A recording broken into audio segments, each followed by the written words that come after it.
Hi there, and welcome to our channel. Today I'm going to be creating text artwork using Silhouette Studio Designer Edition, and I'll be walking you through my process step by step as I design from scratch. Whether you're brand new to Silhouette Studio or just looking for new ideas and techniques for working with text, this video will show you how I turn simple fonts into eye-catching artwork that you can use for vinyl projects, decals, signs, and more. So with that, let's just jump right in. Let's find, there you go, our text box created there. And let's use the letter R. All right, no other reason. Just feel like using the letter R for this tutorial. All right, and we want to make that really big so that we can see the details and whatnot. For those of you who are new to Silhouette Studio and are wondering what that arrow is, as I was when I first started, that arrow is just telling you the feeder direction, like which direction you'd be feeding or loading your vinyl through to your cutter. So your cutter would be up there and you will be loading your vinyl that way, right? That's all that is. All right, so we've got our letter R and we've made it as big as we can just so that we can see it properly. I'm not a big fan of Arial, so let's just change that. Let's make it Georgia, right? Let's use Georgia. Yeah, it's a bit better. I think it's a more classy, romantic font. But to each their own. Whatever font tickles your fancy, go ahead and use that. All right, but for this tutorial, we're going to use Georgia. So there you go, big huge R, and we want to decorate it. So we can make it a little bit prettier and a little bit more interesting and have a bit of character. So some people use vines, flowers, leaves. We're gonna use flowers. So I've got one prepared here. These are hibiscus. So we're gonna click on that and copy it. Go back to that tab and paste it on top of our R. So there's our flowers. And we want to put them on top of our R or somewhere, wherever our heart decides it should rest. And I kind of like it down here or maybe here, but maybe for this tutorial let's just do it down here. Yeah. All right, so once you've decided where you want your artwork to go, all right, so maybe about there or so. Okay, once you've decided where you want your artwork to go, you can see that you won't be able to see your design as properly as we would like it if we were to use one color vinyl, right? Now, if we were to use two color vinyl, you can probably get away, like, let's just say, I don't know, let's just pick a color, right? Let's just say, let's make that pink. So let's say you've used two color vinyls, you've cut out the R on its own, and then you cut out the decorations on their own. And then when you went to go assemble it, you just stick one on top of the other. That's fine, you can do that too. But for this tutorial, we're going to look at how we can save time and how we would like to use one color vinyl. I mean, you can still use two if you like, but for the sake of this tutorial, we're going to use one color vinyl, and I'm going to show you how we can make that pop so that our still comes out and our decoration still comes out quite nice and neat. All right, so what we want to do, let's move our R here and let's work with this guy for a bit. What we want to do is we want to do an outline of our artwork here, so then use that outline to cut out the bit of the, like, from the R text so that it would be the home for our artwork when we put it all together. So how do we do a outline cut of our artwork? We just click on it. We go down here to our offset panel. The offset panel is with a star that has an outline on it. So click on that. It opens up the offset panel, and you want to click offset. Okay, there you go. You see the outline already done for you. All right, now this is up to you, preference, personal preference, but I kind of like that outline to be a bit closer to the artwork. So it's there, but it's not there, if you know what I mean. Like, I'll show you. So the distance here is referring to the distance the outline is to the edges of your design. All right, so we want to decrease that. Let's use 0.050. And because we've got a lot of curved bits, we don't want to use the sharp corners. We want to use the soft, smooth, round corners. So we'll leave it as that.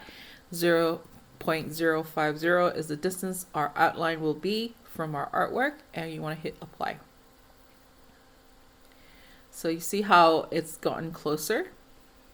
All right, so now we want to remove our artwork. So click on our artwork and move that out, and we're left with this our outline and a whole bunch of mess in the middle. Right, we don't want all that mess in the middle. We just want the outline. So we go here to our modify panel, and we find the button that says release. We click on that, and what happens is it releases all the cut lines that are inside our outline. Right, so click on the outside, click on your outline, move our outline to the side, and we're going to select everything that was in the middle and delete. All right, great. So now we've got our outline here. Let's move our letter back in. We're going to move our outline on top of our text, our letter. And you can tell whether you've gotten your outline on top of your letter because you can then see the cut line in the red on top of your art. Otherwise, if you don't see that, it means your outline is behind the letter and you want to bring it forward or move the text, the letter backwards. All right. And to do that, you just click on the outline, and you can go up here. You can either bring it to the front or you can send it to the back. All right. So at the moment, we're good. It's in front of the letters, and that's where we want it to be. So we want to highlight both of them, the letter and our outline, and we want to go back to our modify panel, and you want to click subtract. All right. So this is going to subtract everything that's inside our outline. All right, so let's hit subtract, and that's what it's done. It's subtracted, it's taken away everything that was inside our outline, and so now we're left with the letter R discombobulated from the rest of it. So, but that's okay, don't freak out. We want to make that into one piece, so we're gonna go here to make, and there you go, you got your one piece.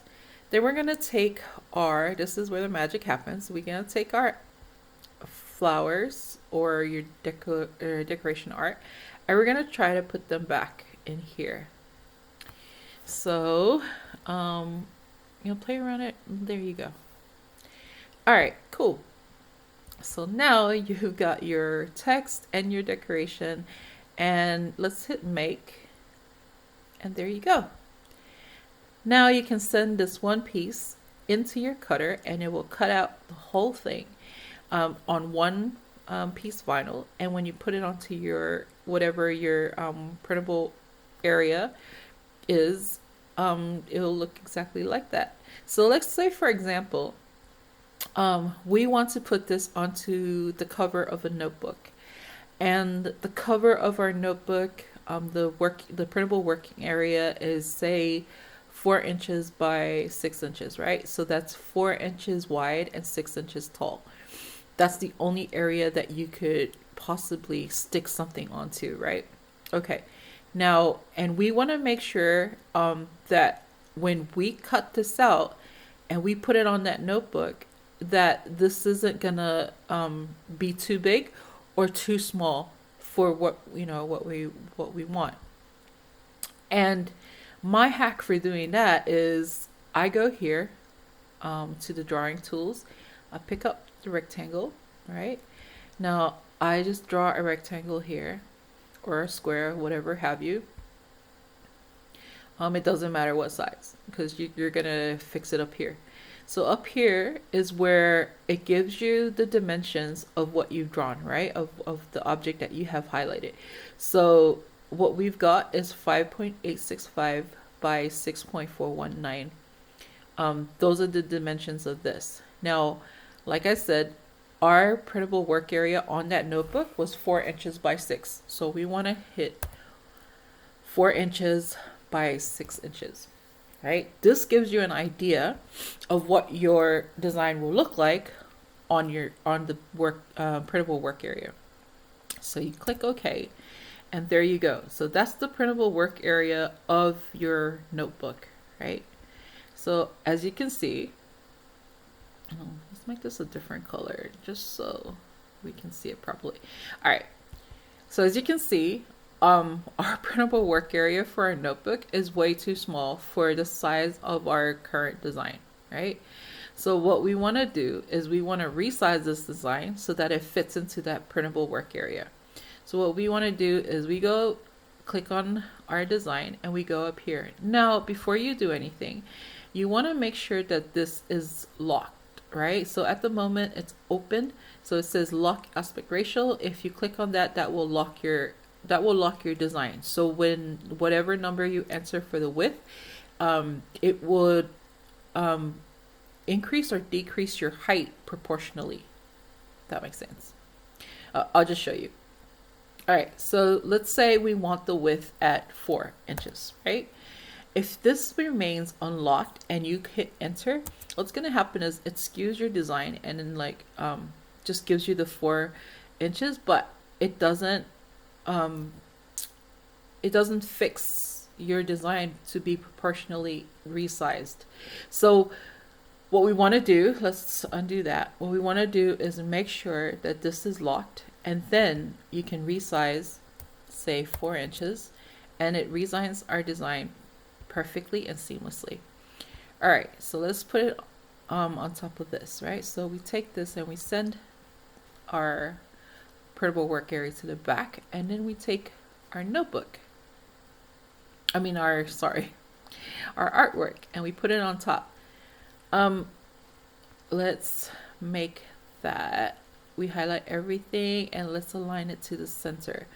So at the moment, this is what your design would look like if you were to print or cut your design at these dimensions, right? It will look like that. Now, for me personally, I kind of like, if that's my printable work area, I kind of like my design to be a bit more something like that, you know? So I would then highlight everything and align it to the middle. So it'll look like that. So that gives you an idea of what your design would actually look like on top of your notebook. You can see that you still have, space here and space above. So you can move, so you can get a better idea of where your placement's going to be on your notebook and whatnot.